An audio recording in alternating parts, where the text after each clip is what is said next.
À nouveau, et en réponse à sa prière, Moïse est appelé au sommet de la montagne. Là, Dieu descendit.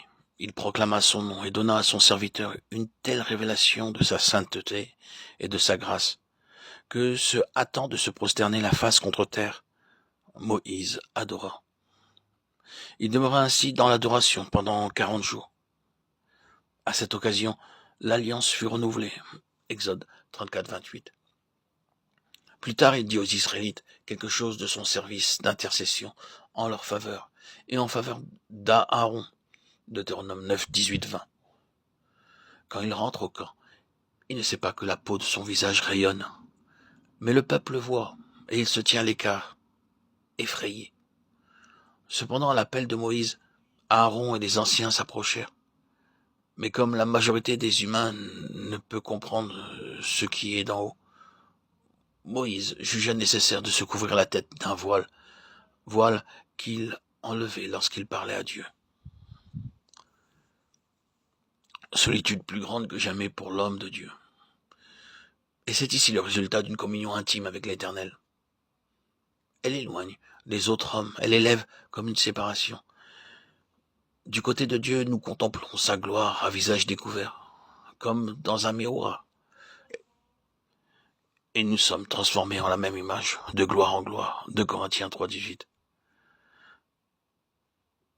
Mais cette intimité avec Dieu a sur l'homme des répercussions inévitables, bien qu'il n'en ait pas conscience. Par là, il se trouve comme séparé des choses terrestres, et il est en même temps comme sous le voile des occupations quotidiennes.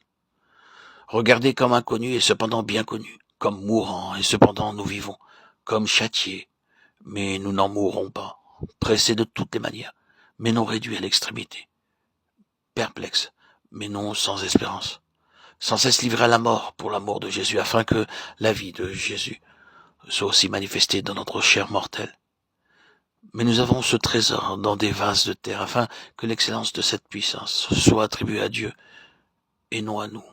2 Corinthiens 6, 9, 10, 4, 8, 12. Désormais, l'activité de Moïse se borne surtout à dire au peuple la volonté de Dieu. Et il est relaté qu'il était un homme fort doux, plus qu'aucun homme qui soit sur la terre. Nombre 12, 3. C'est ici la marque de la vie céleste et le résultat de la communion intime avec Dieu.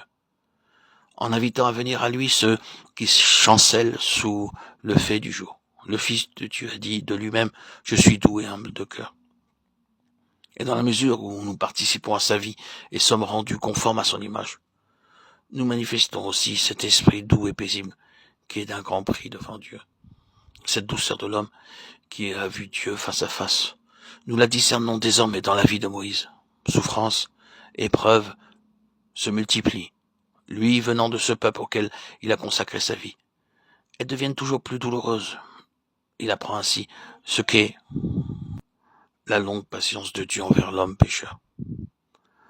En ces multiples épreuves, Moïse manifeste l'Esprit céleste. Il n'y a en lui aucun désir de gloire personnelle ou de domination. Sa réponse à Josué le fait voir bien clairement. « Es-tu jaloux pour moi ?» lui dit-il. « Plut à Dieu que tout le peuple de l'Éternel fût prophète et que l'Éternel mit son esprit sur eux. » Nombre 11, 29. Il manifeste encore l'esprit de l'agneau en gardant le silence, lorsque Marie et Aaron parlent contre lui. Rien ne nous est dit de sa souffrance lorsque l'événement qu'il redoutait se produisit, et qu'Israël, sur les limites de la terre promise, reçut l'ordre de retourner au désert. Une révolte avait éclaté parmi le peuple qui voulait se choisir un chef pour retourner en Égypte. À nouveau, Dieu veut les détruire et faire de Moïse le chef d'une autre nation. À nouveau, le prophète intercède. En acceptant l'offre divine, il s'épargnait les longues années du désert et la direction de ce peuple nombreux et toujours rebelle. Mais refusant de penser à lui-même, il décida plutôt de partager le châtiment et le sort d'Israël. Pendant près de 40 ans, Israël campa dans le désert. Vers la fin de ses pérégrinations, Moïse, fatigué et excédé d'avoir constamment supporté un peuple rebelle et contredisant, oublia dans l'amertume de son âme de marcher humblement avec son Dieu. Et il agit inconsidérément. Dieu lui avait dit de parler au rocher. Au lieu de cela, il le frappa à 2 reprises, négligeant d'obéir implicitement. Dieu ne pouvait accepter la moindre désobéissance en celui qui exerçait la justice parmi le peuple. Il faut que le péché soit jugé, qu'il se trouve chez Moïse ou chez les Israélites. Plus les privilèges sont grands, plus grande aussi la moindre infidélité. Parce que vous avez péché contre moi, parce que vous ne m'avez pas sanctifié. Aaron et toi, tu verras le pays devant toi, mais tu n'y entreras point. Deutéronome 32, 51-52. Considère donc la beauté et la sévérité de Dieu, sa sévérité à l'égard de ceux qui sont tombés, sa bonté envers toi, pourvu que tu persévères dans cette bonté, autrement tu seras aussi retranché. Romains 11, 22. Ne t'élève point par orgueil, mais crains. À nouveau Moïse monta vers un sommet, celui du Pisga. De là, il vit la terre promise. Là, il mourut et fut enterré par Dieu lui-même. Il avait 120 ans, sa vue n'était point affaiblie, et sa vigueur n'était point passée. Il n'était ni usé ni brisé malgré les souffrances et les épreuves accumulées des années du désert, car sa force était en Dieu.